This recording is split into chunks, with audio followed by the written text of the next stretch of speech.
We turn now to another family secret, perhaps revealed right here tonight. Millions of you might know the real-life story, the book, the movie, Into the Wild, about a 24-year-old son lost in the Alaskan wilderness, forced to seek shelter in an abandoned bus. We knew what he lived through, stranded, but did we know what he was running from? Bob Woodruff with a major new twist tonight, taking us back to that bus, back into the wild tonight.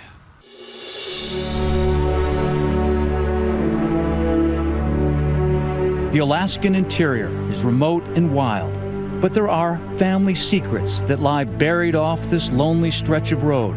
Secrets about a story so many people think they know so well. You just start making your way in. Okay. Good, get on. Very special this time, taking two of my sisters, taking Sean and Shelley with me.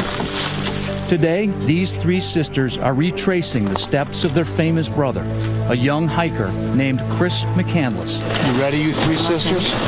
Rock and roll! Rock and roll! Chris's 2-year odyssey across the American West and into the wilderness here was immortalized in a book, required reading in schools across the country, and then an award-winning movie called Into the Wild. Is there anybody here? Guess not! It's the tale of a man played by Emil Hirsch, looking remarkably like Chris, bright, educated, compassionate, and full of promise, who gave up creature comforts in search of adventure. I don't need money. Makes people cautious. A modern-day Daniel Boone, James Dean, and Huck Finn all rolled into one. The sisters' journey in their brother's footsteps will be by chopper. It took Chris 4 days to cross this same snowy terrain. After 20 minutes or so, we finally spot it. A bus, Chris's final stop, literally frozen in time, a shrine. It's breathtaking, so very empty. All you can hear is the river. Ready? As hard as I'll ever be. And somehow, so haunted. Who's this, by the way? Well, I think this was Chris's Bible. The abandoned bus sits on a bluff at the end of an old mining trail. Chris's goal was to survive here for 100 days, living off only the land. On day 43, he shot a moose. When he recorded it in his daily journal, he was exuberant. He always said, you know, nature might be harsh in its honesty, but it never lies to you. But by day 100, he wrote, "Death looms. Too weak to walk out. Have literally become trapped in the wild." He was in a weakened state, unable to find enough food. He died here of starvation. He has been criticized for being selfish and unprepared. He was there without a map, without proper gear, and without telling a soul. Still, every spring, young hikers make the 2-day trek to the bus. And something about being here brings out something deep within them. Chris's voyage has inspired many, a young man who lived by his ideals and gave his life for it. Live before you die. You know, how many of us actually do that? How many of us actually live? Or do we just exist? It kind of taps into this longing to wander or to do something unconventional or just live a different life. But the sisters say there is something that both those who admonish and admire Chris don't know. Tonight, for the first time, they tell what they say is a vital part of the story, one they think better explains why he was here all alone. He wanted to really separate himself from a situation that he felt was very toxic.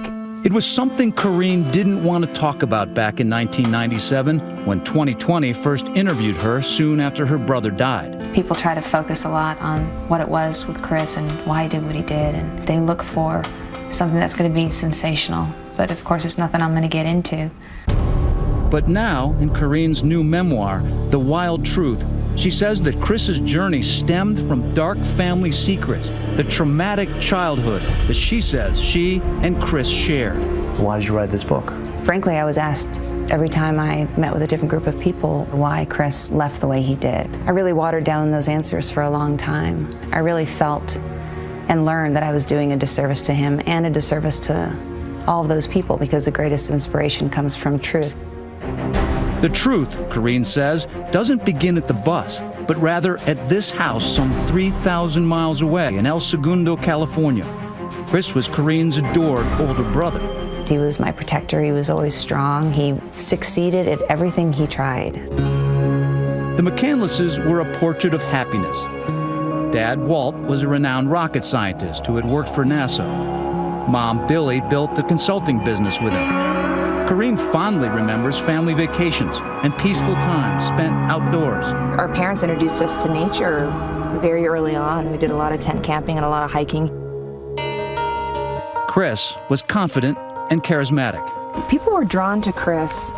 The captain of the high school cross-country team, an avid reader, and a music lover. But family life for him had been much more complicated than it appeared. When Walt started having children with Billy, he was still having children with his first wife, Marcia. Shauna is Walt and Marcia's third child. Both women were pregnant at the same time. I think a lot of people don't realize that. In fact, when Chris and Corine were born, Walt was still married to his first wife, dividing his time between the two homes 30 miles apart. Your father really had kind of a double life. He did, but it's funny because even as a little girl, that was just what I knew. This was a man that was in and out of our house. He would spend 4 or 5 days or how many with us, and then he'd be gone for a while. And then he'd come back. Walt and Marcia finally divorced when Chris was 4, and Chris and Corine grew up knowing they're half-siblings, even going on vacations with them. But they say there was a darker family secret, something Chris's sisters are talking about tonight, that may help explain why Chris took that fateful hike. My earliest memories are just, you would feel the charge in the air. I mean, it was always there, but it would intensify. Next, domestic strife brought to life in a movie. Corine says her dad was often terrifying. Dad just hauled off and, punched him right on the spine. And secrets between siblings. What drove Chris McCandless into the wild? Corine reveals letters from her brother that she's kept hidden for over 20 years. I'll be through with them once and for all, forever.